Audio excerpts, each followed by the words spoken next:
12월 16일 금요일 에바더교회 오늘의 여는 말씀 함께 나누겠습니다. 사도신경으로 신앙 고백 드리겠습니다. 나는 전능하신 아버지 하나님 천지의 창조주를 믿습니다. 나는 그의 유일하신 아들 우리 주 예수 그리스도를 믿습니다. 그는 성령으로 잉태되어 동정녀 마리아에게서 나시고 본디오 빌라도에게 고난을 받아 십자가에 못 박혀 죽으시고 장사된 지 사흘 만에 죽은 자 가운데서 다시 살아나셨으며 하늘에 오르시어 전능하신 아버지 하나님 우편에 앉아 계시다가 거기로부터 살아있는 자와 죽은 자를 심판하러 오십니다. 나는 성령을 믿으며 거룩한 공교회와 성도의 교제와 죄를 용서받는 것과 몸의 부활과 영생을 믿습니다. 아멘. 오늘 함께 보실 말씀은 요한일서 3장 13절부터 16절까지 말씀입니다. 요한일서 3장 13절부터 16절까지 말씀을 같이 읽겠습니다. 형제들아, 세상이 너희를 미워하여도 이상히 여기지 말라. 우리는 형제를 사랑함으로 사망에서 옮겨 생명으로 들어간 줄을 알거니와 사랑하지 아니하는 자는 사망에 머물러 있느니라. 그 형제를 미워하는 자마다 살인하는 자니 살인하는 자마다 영생이 그 속에 거하지 아니하는 것을 너희가 아는 바라. 그가 우리를 위하여 목숨을 버리셨으니 우리가 이로써 사랑을 알고 우리도 형제들을 위하여 목숨을 버리는 것이 마땅하니라. 아멘. 사람은 무언가를 인식하는 데 있어서 한계가 있습니다. 무언가를 인식하는 거, 알게 될 때 그것에 한계가 있죠. 예를 들면 한 번도 빨간색이라는 것을 본 적이 없는 사람에게 아무리 빨간색에 대해서 설명을 해줘도 그 사람이 빨간색이 뭔지 알 수 있을까요? 한 번도 빨간색을 본 적이 없는 사람에게 빨간색이라는 것은 이런 색이에요 라고 아무리 설명해봤자 그 사람은 빨간색이 무엇인지 정확하게 생각하거나 인식할 수가 없죠. 또는 한 번도 짜장면을 먹어보지 못한 사람에게 짜장면의 그 맛에 대해서 아무리 설명한다 해도 그 사람이 짜장면의 맛을 완벽하게 알 수 있을까요? 아마 어려울 겁니다. 이것이 사람이 인식하는 데 있어서 한계가 있다는 말입니다. 사람은 자신이 경험해보고 직접 알게 되지 못한 것들에 있어서는 그것을 인식하는 데 있어서 한계가 있죠. 알 수 없고 경험해보지 못한 것들을 무엇인지 인식할 수가 없습니다. 또 하나, 사람의 마음 속에는 사랑이 없습니다. 그것은 아담과 하와가 죄를 지은 이후로부터 태어나는 모든 인간들에게 동일한 것입니다. 그것을 아주 정확하게 보여주는 것이 아담과 하와의 자녀였던 가인과 아벨의 이야기였죠. 오늘 본문의 앞선 구절에서 그 가인의 이야기가 나오잖아요. 형 가인이 동생 아벨을 쳐 죽이게 되었죠. 그 마음속에 미움이 있었기 때문이었습니다. 그런데 그 미움은 어디에서부터 온 것이었나요? 사람의 죄로부터 나오게 된 것이었죠. 창세기 본문 전체를 다 볼 수는 없지만 가인이 그런 마음을 품게 된 것은 하나님과의 관계가 틀어져 있는, 하나님과의 관계가 왜곡되어져 있는, 하나님과의 관계가 끊어져 있었기 때문에 그의 마음은 하나님께 닿기보다 죄로 인해 끊어져 있었고, 당연히 그러다 보니 그 마음속에 미움이 채워지게 되었고 그것이 동생을 살인하는 것까지 이르게 되었죠. 그것으로 봤을 때에 죄를 가지고 태어나는 우리 모든 인류의 마음, 모든 인간의 마음, 모든 사람의 마음에는 사랑이 없습니다. 사랑이 아니라 미움이 있죠. 그리고 그 미움이 결국 살인을 낳게 되는 일들도 일어나게 되는 것입니다. 사람의 인식에는 한계가 있고 사람의 마음에는 사랑이 없습니다. 그러면 이 사람이 사랑을 알게 되려면, 사랑을 인식하려면 어떻게 해야 될까요? 사랑을 직접 경험해 봐야 되는 거죠. 자신이 사랑을 직접 맛보아야 되는 것입니다. 한 번도 나는 사랑이란 것을 경험해 본 적이 없고, 경험해 본 적이 없었으니 당연히 빨간색도 상상할 수 없고 당연히 짜장면 맛도 알 수 없는 것처럼 사랑도 알 수가 없죠. 그게 인간이라는 존재입니다. 그게 바로 우리의 모습이죠. 아무리 대단한 것처럼, 아무리 인류의 사랑이 위대한 것처럼 포장되는 것처럼 보여도 사실 따지고 보면 아무것도 할 수 없는 것이 바로 사람이라는 존재, 바로 우리의 모습, 바로 나의 모습이죠. 그래서 그 사랑의 모습을 누가 보여주시는 것인가요? 16절에서 오늘 그 본문 16절에서 말씀해 주고 있습니다. 16절을 보시면 그가 우리를 위하여 목숨을 버리셨으니 우리가 이로써 사랑을 알게 되었다. 예수님께서 우리를 위하여 목숨을 버려주신 그 모습을 통해 우리가 사랑을 알게 되었다. 그저 남녀 간의 사랑 혹은 부모가 자녀를 사랑하는 그 사랑이 아무리 위대하다 하더라도 하나님께서 예수 그리스도께서 우리에게 보여주신 그 사랑에는 전혀 미칠 수 없는 것이죠.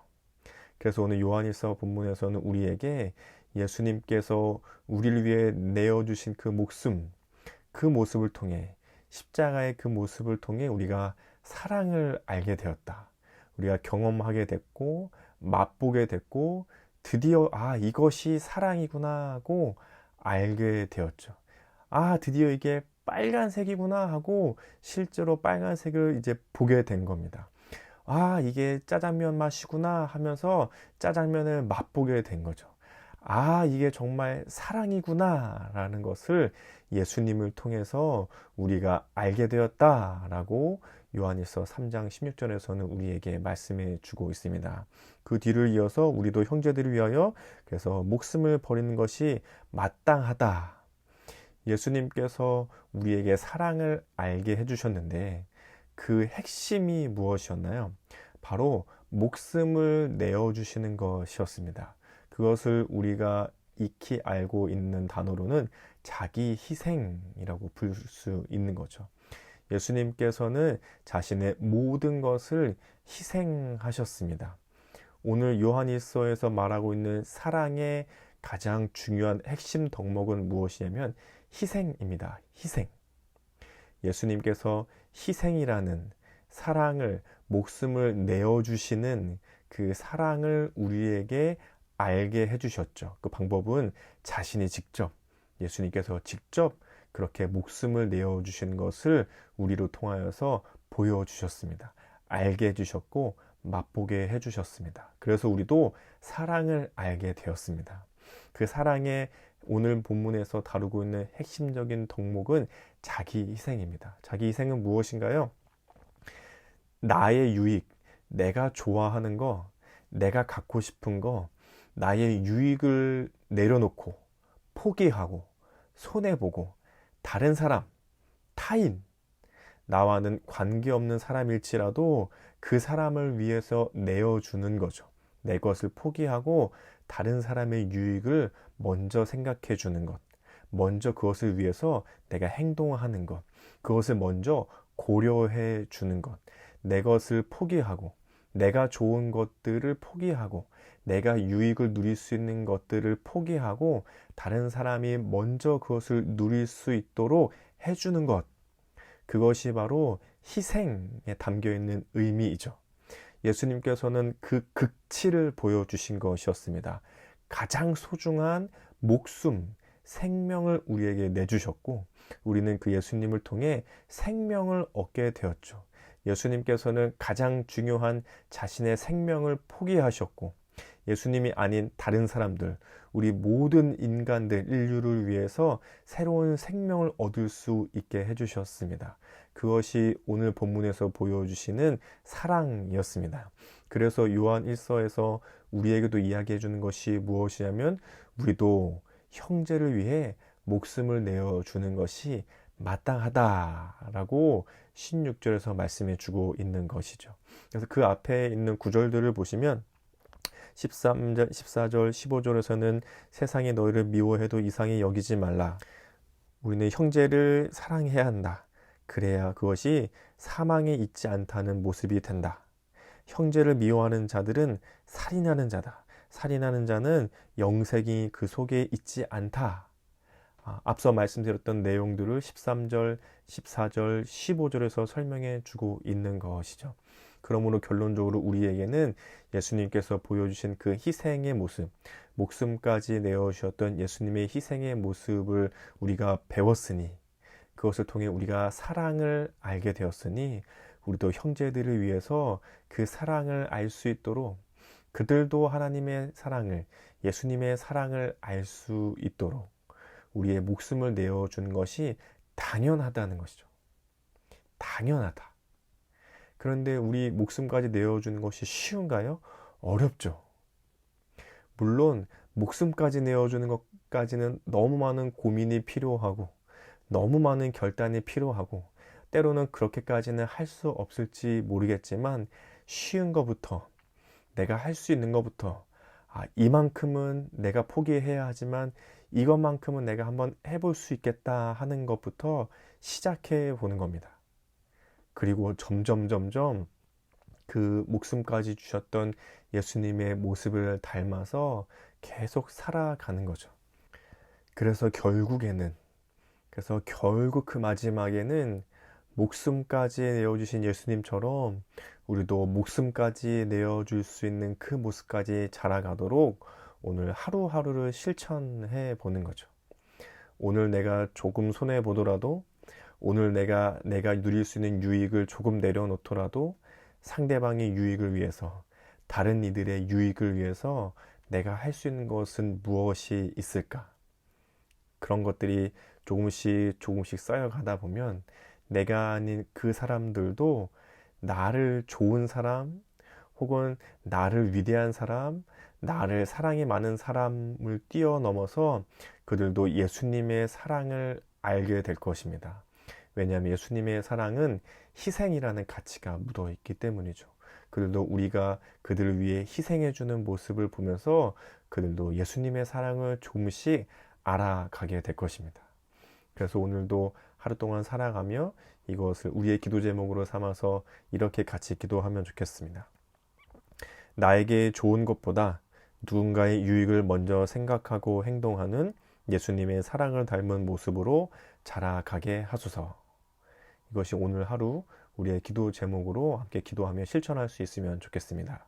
그리고 우리의 가정과 교회와 나라와 세계를 위해서는, 가정을 위해서는 부모의 사랑을 통해 자녀들이 예수님의 사랑을 배워가는 가정이 되도록, 교회를 위해서는 형제인 성도 서로가 서로의 유익을 먼저 생각하고 배려하는 교회 되도록, 우리 나라와 세계를 위해서는 날씨가 점차 추워지는데 이 추위와 세계의 여러 어려움 속에서 함께 돕고 배려하는 일들이 가득하도록 우리 함께 기도하면 좋겠습니다. 우리 오늘 공동체 기도 제목으로는 오승택 청년을 위해서 같이 기도하겠습니다.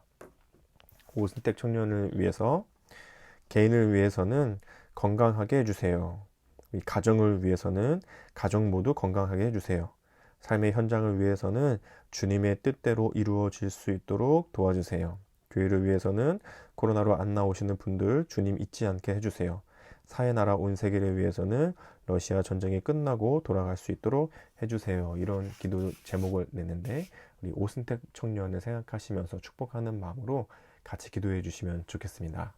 그리고 우리 어제 저녁에 그 기도 제목으로 같이 나눴던 우리 예상우, 배유진 이 성도 가정에 태어났던 우리 예하은 아기가 급작스럽게 아마 아프게 돼가지고 검사를 받게 되었던 것 같아요. 유기산 대사 이상 검사, 이 중에 일부가 정상보다 높아서 재검을 받게 됐고, 재검했는데도 또 수치가 높아서 다시 한번 이제 검사를 해봐야 한다고 하는데, 아무 이상 없이 또 아무 걱정 없이 이 아픈 것들이 잘 지나갈 수 있게 기도해 주셨으면 좋겠습니다. 또 이 참 마음 졸이고 있을 이 부모인 예상우 형제와 또 우리 배우진 자매 가정을 위해서 같이 기도해 주시고, 또 이 시간을 보내면서 또 하나의 어떤 뜻인지 우리가 다 알 수 없지만 함께 기도하면서 마음을 잘 모아갈 수 있도록, 또 아기가 건강하게 잘 회복될 수 있도록 우리 같이 기도해 주시면 좋겠습니다. 또 우리 성도 간 서로 간에 알고 계시는 기도 제목들이 있으면 함께 기도해 주시고, 개인의 기도 제목으로 기도하신 후에 이 시간을 마치도록 하겠습니다. 함께 기도하겠습니다.